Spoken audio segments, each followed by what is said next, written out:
አስተውላችሁ ታውቃላችሁ? ግን አንዳንድ ሰዎች ስለራሳቸው ብዙ አይናገሩም፣ ግን መኖራቸው ፕሬዘንሳቸው ብቻ ለነሱ ይናገርላቸዋል። ኒፕሲ ሀስል እንደዚህ አይነት ሰው ነበረ። one of the greatest hustler of our generation ኤርሚያስ አሰግደው። ታሪኩ የሚጀምረው ከጎረቤት ሀገራችን ነው። ኒፕሲ አባቱ ኤርትራዊ ነው።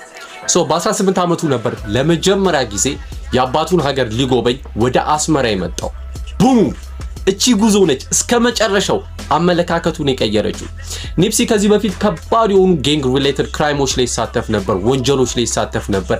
ከዚህ ጉዞ በኋላ ግን ህዝቦቹን አየ፣ ኬት እንደመጣ አወቀ፣ ካልቸሩን አየ፣ ባህሉን አየ፣ መደጋገፉን አየ።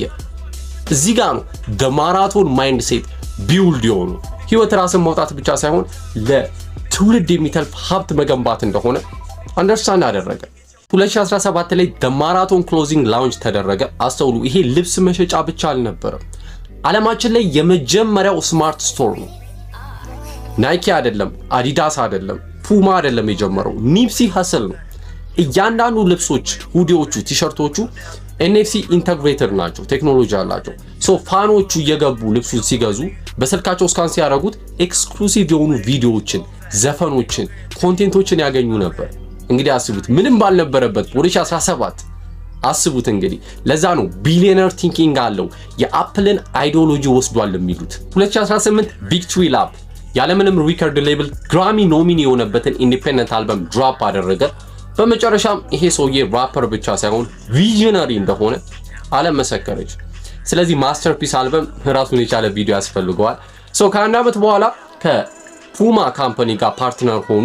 ኮላባቸው ኢንስታንትሊ ነው የተሸጠው። በቃ የሆነበት ምክንያት ሃይፕ ስለነበር፣ እነሱ ፌመስ ስለሆኑ ወይም ፋሽን ስለነበር አይደለም። ሰዎች ሜሴጁን ነበር የሚገዙት። ዘማራቶን ኮንቲኒዩስ ግሎባል ሙቭመንት ነበር። በቃ እኛ ለኢትዮጵያውያንና ለኤርትራውያን ግሬትነስን አቺቭ ማድረግ እንደምንችል፣ ግንዳችን ዘራችን በራሱ ታላቅ መሆን እንደሚችል ኒፕሲ ፕሩቭ አድርጎልናል ማለት ነው። ህይወቱ የኒፕሲ ህይወት አላማ ካለን ሀስል ካደረግን ህልማችንን ማሯሯጥ ብቻ ሳይሆን ኢምፓየር ቢውልድ ማድረግ እንደምንችል አሳይቶናል።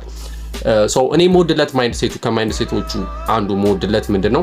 ላይፍ ስፕሪንት አይደለም፣ አንዴ ሮጠን የምንጨርሰው ነገር አይደለም፣ የማያልቅ ማራቶን ነው። ሁሌ መሮጥ አለብን የሚል አመለካከት አለው። በጣም ነው ሞድለት እሱ። ማይንድ ሴቱን በደንብ አድርጌ ብሬክዳውን እንዳደረግላችሁ ከፈለጋችሁ ፓርት 2 ላይ ኮሜንት ላይ the marathon continues or TMC ብላችሁ ኮሜንት ጻፉልኝ። like the video, peace out.